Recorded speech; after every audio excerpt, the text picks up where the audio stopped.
Hi, I'm Rick, and this is Steve. Welcome to Rock, Shovels, and Manuscripts. Okay, Steve, what are we dealing with in this episode? While you're asking that question, something was running through my mind. We're dealing with something that nobody knows how to pronounce. So when you say, what are we dealing with? I don't know. I don't know how to say it. I'm going to give it to you the way I know how to pronounce it, and that is, this episode we're dealing with what's called stele. Stele is the perfect way to pronounce it. Some do pronounce it as steel, but it's a standing stone. It's a carved standing stone. Okay. Usually it's oblong, it's taller than it is wide, and perhaps the most famous of the stele, everybody's heard about it, it's called the Rosetta Stone. Absolutely. You go home, you turn on the TV, and they say, hey, learn a language as easy as possible, buy Rosetta Stone. Well, there's a reason they're using Rosetta Stone as their moniker. Okay. Here's what happened. For years, Egyptian archaeologists have been digging and coming up with these things that we call hieroglyphics. But they didn't know how to translate them. When you just stumble upon a new language, you need a key. Mm-hmm. Without the key, you're just lost. Nothing makes sense. And hieroglyphics are just pictures, right? They're just all kinds of different pictures. They're picture words. Picture words. They're picture words. So you do actually read hieroglyphics. Okay. Picture letters. But they didn't know any of that. They knew it was a language, but they had no way of translating it until they dug up the Rosetta Stone. The cool thing about the Rosetta Stone is it's in 3 languages. And they knew one of the languages. It's kind of like if you go to Israel today, all of the street signs have 3 languages. They have English, Hebrew, and Arabic. Okay. So if you know one of the 3, then you can always read the sign. But if you know exactly what it says, you can use that data as your key to translate the other languages. Excellent. So the Rosetta Stone had Greek on it, and it also had hieroglyphics on it. Okay. And it had another language I had never heard of. And they knew Greek. Exactly. All right. So they used that to interpret and get to the meaning of things. So that, to me, is the most famous of all of the stele that have ever been found. Not the most significant, but the most famous. I've got a photograph here of another stele, a close-up of a foreign king. And his name in the Bible is Pul, P-U-L. But he's also known as Tiglath-Pileser. Don't ask me to say that again, because I don't think that I can. Steve, by the way, could you say that again for us? Pul. Okay, Pul. That's what I meant. Yeah. Could you say Pul again? He was king of Assyria. No, I don't want you to do that. I was just pulling your leg. Oh, okay. Rick. Now, when we were looking at that stele, you could tell just by looking at the lettering that, in fact, it really was. You can see that it's in different languages. 3 different languages, 3 different sections. A stele, it was usually used as a monument. Something amazing happened, and I want to put my name right here. I want to talk about a victory I won, or I want to talk about or whatever. It's a monument. And you want more than just your own people to be able to read this. Absolutely. Okay. Your conquered people, the people who will follow after. Okay. Some of these might have even been used as boundary stones. In the Torah it says, don't move your neighbor's boundary stone. Well, we have in its mind, oh, there's a rock, just kick it. Well, it might have been more like a stele. This is Joe's property. Exactly. Got it. And it could have been made out of wood. Not all stele were made out of stone, but obviously the enduring ones were made out of stone. So we're going to get back to Pul now. Okay. Pul was king of Assyria, 744 to 720 BC. Now, in 721/722 BC is when the northern kingdom of Israel fell. So this man was the man that was right there at that time, just 5 years off or so. So he's very significant to biblical events. I want to show a little time chart to show where he fits in. Okay. You can put his reign in right around 740, 750. So we'll just say 25 to 30 years before Israel was destroyed, he was the king of Assyria. Okay. Remember, it was the Assyrians that destroyed Israel. The Babylonians destroyed Judah. So this guy and the things he did are very closely tied to the Bible. In fact, in 2 Kings, he's mentioned. Let me read to you what it says about that man.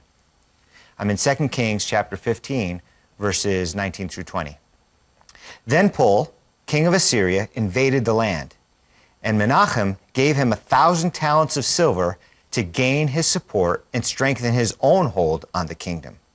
Menachem exacted this money from Israel. Every wealthy man had to contribute 50 shekels of silver to be given to the king of Assyria. So the king of Assyria withdrew and stayed in the land no longer. So before Israel was destroyed, Pul came in. Menachem the king said, wait, I'll buy you. Let me pay you. Leave us alone. How much is it going to cost? So he exacted the tribute from all these wealthy men. Pul retreated. Obviously, he didn't stay gone very long. Next guy came in and took over. This is the words of the Bible. Now, let's look at the words on the stele. Oh, I can't wait. That talk about this exact event. Excellent. This is what it says, Pul's own words. I overwhelmed him, speaking of the king Menachem, like a snowstorm and imposed tribute upon him. Matches perfectly. Perfectly. He says, I imposed tribute. The Bible tells us exactly how much tribute and where they got it from. Oh, it's amazing. Just like this.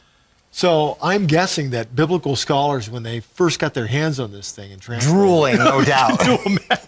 Can you imagine finding it? I mean, you know. This is one of the things that I find so fascinating about biblical archaeology. I mean, you think about it.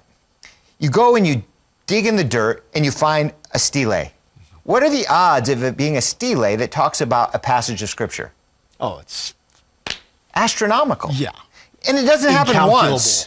It happens again and again and again and again. It's as if God is saying, here's another one. Here's another one. Which lends credence not only to the historical facts of the Bible, but also how large those events affected the area. Yeah, it's amazing how, if you take God out of the picture, it makes no sense. Today would be a classic example. The Jewish people make up 0.02% of the Earth's population, and yet have 20% of the Nobel Prizes. How does this little group of people impact the world in such a significant way? All the world's international news focuses on this little strip of insignificant land. Exactly. And there's prettier places on the planet. Not that I don't think Israel's pretty, but there are, you know, Tahiti, for example. There's a Jewish joke going around that says, it took Moses 40 years to find the promised land, and he found the only piece in the Middle East with no oil. So, yay! Go, Mo! So it's evidence to me that God is trying to keep people's attention focused on his kingdom and his people. It's said that Menachem paid tribute to Pul 50 shekels a person. 50 shekels was the price of a slave. So it was symbolic. Pul was saying, you are my servants. Pay for your freedom. A vassal nation. Yeah. Yeah. It was insulting. Yes. But I guess it's better than dying. Now I want to talk about another extremely famous stele. Most people don't know it's a stele, but they've probably heard of the data found on it, the Code of Hammurabi. Yes. You've heard of it, no doubt. Of course. So what was going on with Hammurabi? This, by the way, this stele that you're looking at right now, just to give you an idea of its size, that's about 7 feet tall. What you see is Hammurabi facing the seated god Marduk. Okay. And on this stele are found 282 laws. This predates Moses by maybe 3 centuries. But we had the Bible first. That is, archaeologists already had the Bible. And they used to critique the Bible on many different levels. One of the levels is, well, Moses wrote the Decalogue, and Moses wrote the Torah. But the Torah is filled with amazing, sophisticated laws. The timing's not right. Humanity has not yet achieved such sophistication, so it's impossible that Moses wrote the Torah when the Bible indicates that he did around 1500 BC. So then they find the Code of Hammurabi, which predates it like 3 centuries, and it's just as sophisticated. So their argument kind of fell on its face. But Steve, this happens over and over again. Over and over in rock again. shovels and manuscripts, we're going to be doing this all the way Yeah. through the season. Yes, we will. What we find is that they make a statement, they almost always try to disprove the biblical narrative. And what they end up finding out in the long run is that the Bible was correct all along. Absolutely. Another case in point. This is from the Newsy tablets. I don't have any photographs of that, but just picture clay tablets with stamps on it. Okay. With the latest news. The latest Newsy tablets. Okay, all right. Oh, you're bad. Yeah. Give you an example from the Bible, and then tell you how the Newsy tablets, archaeological evidence, supports the biblical story. In the Bible, we've got the story of Abraham. Abraham lives around 2000 BC.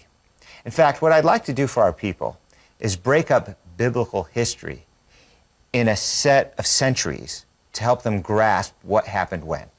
So let me just step aside from the Newsy tablets for a minute. We're going to start, for our purposes, biblical history with Abraham at the year 2000. Okay? It might have been 1950, but 2000 BC. Sure. You take 500 years off of that, and you're at 1500 BC, roughly the time of the Exodus. It might have been 1440, but I'm just trying to make it understandable. 2000 BC, Abraham. 1500 BC, Moses. Take off another 500 years, you're at 1000 BC, King David. You take another 500 years off, you're at 500 BC, the destruction and rebuilding of the temple. Take off another 500 years. And by the way, at that first 500 years, when Israel's being destroyed, that's when Greece is coming to its ascendancy. Israel's on its way down, Greece is on its way up. Our golden age was 1000 BC, David and Solomon. Greece's golden age, 500 BC. We're going down, they're going up. We predate them significantly. Take off 500 years, you're at Yeshua. You add 500 years, you're at the writing of the Masoretic text and the birth of Islam. You add 500 years, and you're in the heart of the Middle Ages and the Crusades. 500 years, the discovery of the new world. 500 years, rocks, shovels, and manuscripts. I love it. We're significant. Yes, we are. Okay. But those are good markers every 500 years. They help. Significant. They're tremendous. And that way, I just know offhand if somebody says, we're talking about Solomon's son, Rehoboam. You know it's around 1000. Exactly. You know it's around 1000 BC. Yes. So as for the Newsy tablets, now, we know Abraham lived 2000 BC, but the people who doubt the Bible don't believe the stories were written in that time frame. One of the things that happened, though, was backed up by the Newsy tablets. Here's what happened. Abraham is promised a son, but he's old. He doesn't have one, so he and Sarah decide to take matters into their own hands. Sarah says, take my handmaid Hagar. She can have a child in my name, and that'll be our child through her. You know, surrogate parenting is nothing new. We do it today in utero with borrowed eggs and borrowed wombs. Sure. Back then, they just said, hey, sleep with her, and that'll be our child that we have together. So what ended up happening is Abraham slept with Hagar, had a son, Ishmael. Now, here's where the Newsy tablets come in. And you're going to hold. We're going to come right back with this story about the Newsy tablets, and you're going to love it. So don't go away. We'll be right back. Welcome back to Rock, Shovels, and Manuscripts. We are dealing with a very, very cool theme, and that is stele. Yes, and we were just talking about the Newsy tablets. Yes. So give us the latest Newsy. Okay. Well, we were talking about Abraham and Sarah, and how that Sarah couldn't have a child, so she gave her handmaiden to Abraham to surrogate, so that she could have a child for Sarah, and they could raise it as their own. Okay. And that's exactly what happened. Ishmael is born. But then later, she bears Isaac. Sarah does. So what happens to Ishmael? They send him away. He was going to be the heir. Now he's not. Here's where the Newsy tablets come in. They found written legal documents from that era and from that area. And the Newsy tablets specifically say, if a woman cannot have a child, the servant is allowed to have one for her. However, should she then have a child of her own, legally, that natural-born child becomes the heir. Steve, how much more perfect could it be of a setup to verify the life and the story of Abraham and Sarah? And so the skeptics would say, well, this stuff is all made up. It's written centuries after it actually happened, but nobody knew this centuries after it happened. Nobody could have made that story up, and it fit with the culture as closely as it did. It had to have been written in that time and in that place.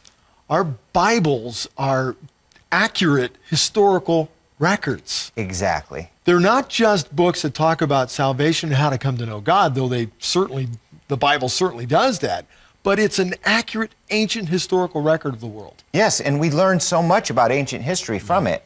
Just that story, it sounds weird to our minds in this day and age, but that was the common legal precedent of their day, thanks to the Newsy tablets. I love it. And again, like you say, most people have never even heard of this. Nope. So, okay, let's learn more. All right, I've got the Merneptah Stele, Stela. Stella. This comes from roughly 1200 BC. What's cool about this is it's the earliest known reference to Israel outside the Bible. And this is around the time frame of King David. A couple hundred years before him. Okay. Yep. So again, 1500 BC would have been Moses. Okay. 1000 would be David. We're at 1200. Got it. Okay. The earliest known reference to Israel outside the Bible, let me quote what it says on the stele. Israel is laid waste. His seed is no more. So, people aren't sure what event this is referring to, which battle transpired that this happened with. They're not sure. And the date they give is a date that they guess based on their own records. So even though they say it's 1200 BC, it could have been earlier, it could have been later. Well, we know that Israel got there around 1400 BC. So there were countless battles from that time forward. Which one does this refer to? Don't know. We just know that Israel did not fare well on this one. Israel is laid waste. His seed is no more. Again, the question then is arisen by the skeptic, when did Israel even come into the promised land? And some would like to give it a later date. But now they can't, because even the secular history places it there at least by 1200 BC. It's a time marker for us. Yes. That we don't know how accurate it is, but it can't be later than that. Exactly. Perfect. And it's funny how they will oftentimes take these things and try to date the Bible around their discovery, and not their discovery around the Bible. This huge thing happened in the Bible with the lists of kings, as a case in point. The list of kings goes to about, well, hundreds of years. And they'll say, so-and-so begat so-and-so, and he ruled so many years. And so-and-so begat so-and-so, and he ruled so many years. And when they added it all up, it didn't fit the time frame that we had. And of course, people would say, the Bible doesn't make any sense because the Kings and the Chronicles, they don't line up. Then they realized there's this thing called co-regency. So if a king is getting on in years, he doesn't just die and give the throne to his son, because that can cause chaos. His son rules with him for the last several years of his reign, so there's a smooth transition in the dynasty. And as soon as they learned that piece of data, the king charts made perfect sense. Well, now we've got another problem. So closely related, it's pathetically funny. When you count up the pharaohs in ancient Egypt and try to date the empire, and then lay it up against biblical timelines, it doesn't match. Absolutely. But if we just realize there are co-regencies, they can do the exact same thing and get them to line up. I'm glad you brought that up, because that has always been a problem when you look at the dynasties in Egypt. It just never seems to work out. Everybody's got their ideas, but they never seem to quite match. There's always problems. And it's funny that they'll say, this couldn't have happened in the Bible at this time because we have the Egyptian chronology that refutes it. No. Your Egyptian chronology is wrong. Use the Bible to correct yourself. Why they don't do it, I don't know. It's crazy. But now that we're talking about Egypt, I want to tell you a little something about Egypt. One of the arguments about biblical archaeology and the authenticity of the Bible, the accuracy of the Bible, centers around the Exodus. It would go something like this. This huge, amazing event, where's the archaeological evidence? If it really happened, there would be evidence. There are so many problems with that statement. Let's hit a few of them. First of all, there is evidence. That's the biggest problem. We'll talk about it at another time. But here's what I want to point out. There are thousands of archaeological sites in the Middle East. Of those, a fraction, maybe 1%, are actually being excavated. And of those, only a fraction of the site is being excavated.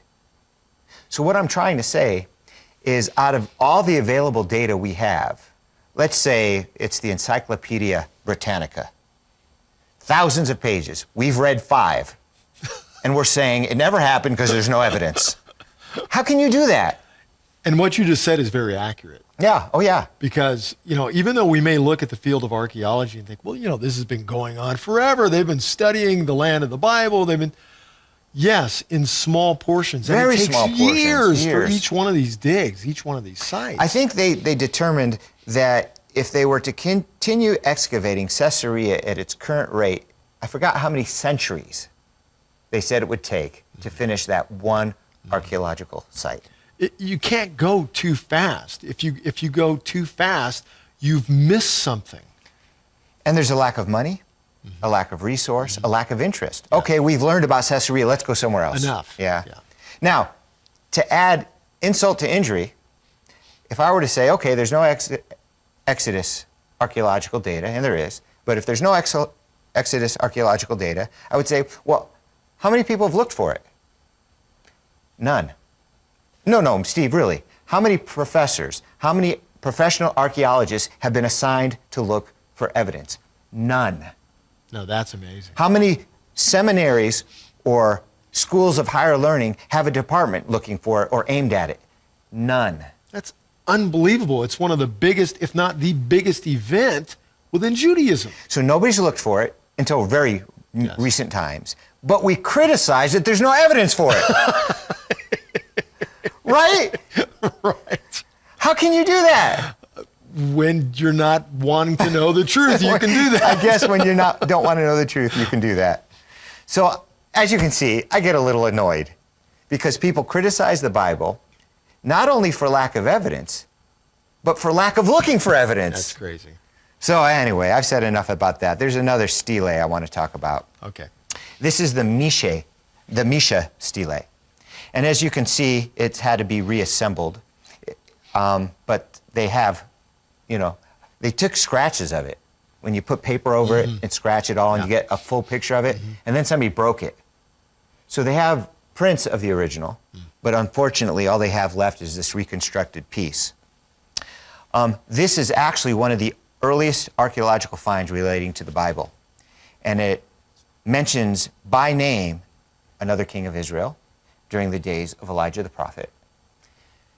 A lot of people don't know this. They get confused over the words Samaria and Samaritan. Samaria is actually the capital of Israel, and it was founded by King Omri. King Omri is mentioned in this stele. That's amazing. So let me read to you what it says about Omri. Quote, "As for King Omri of Israel, he humbled Moab many years, but I have triumphed over him." So this is the son of one of the leaders of Moab who became king. He was subjugated by the Israelis, or the Israelites, and now he broke free. "As for King Omri of Israel, he humbled Moab many years, but I have triumphed over him. Now Omri had occupied the land of Medeba, and Israel had dwelt there in his time, the son of Ahab, as the son of Ahab." That is amazing. More verification for the historical accuracy of the Bible. Exactly. So when you think of stele, we have, for the most part, records of foreign kings that interacted with the nation of Israel, talked about their interaction, usually in a way of boasting. Eventually, these kings and their kingdoms disappeared. Their stelae were buried, only to be dug up again. And you notice who they are impacting? Israel.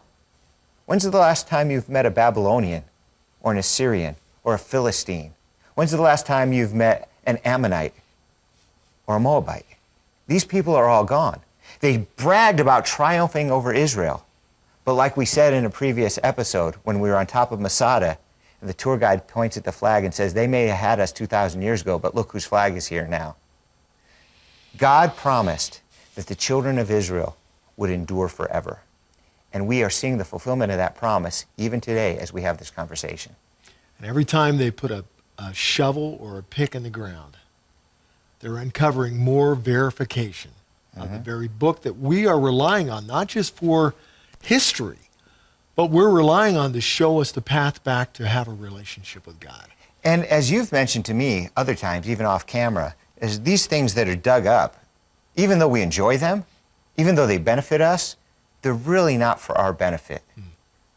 This is for those who refuse to see the truth. God just keeps giving them evidence, evidence, evidence about the accuracy and the validity of the Scriptures.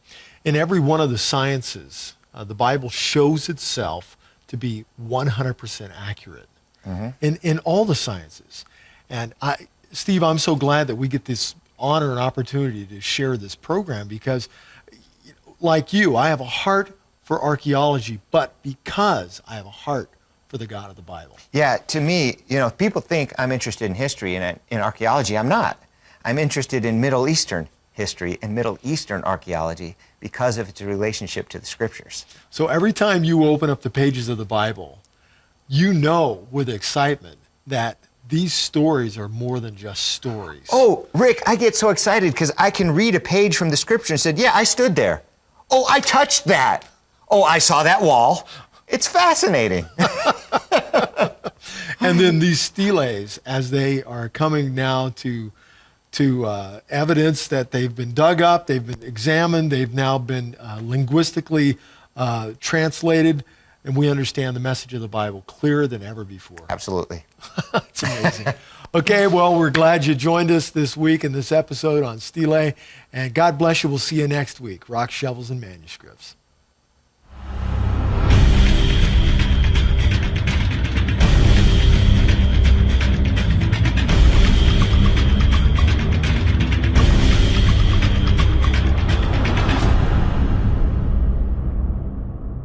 This episode was produced by and for God's Learning Channel. If you're enjoying this series, your financial support will help us keep this program on the air. Simply send your contribution to God's Learning Channel, P.O. Box 61,000, Midland, Texas 79711-1000, or log on to our website at www.glc.us.com and donate using PayPal. Please be sure to designate which program your contribution is intended to support. Thank you for helping us make unique quality programming a reality.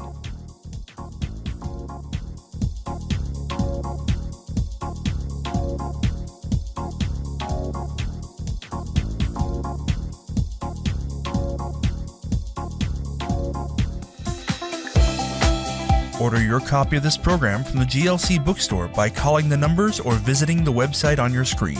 Please include the program number when ordering.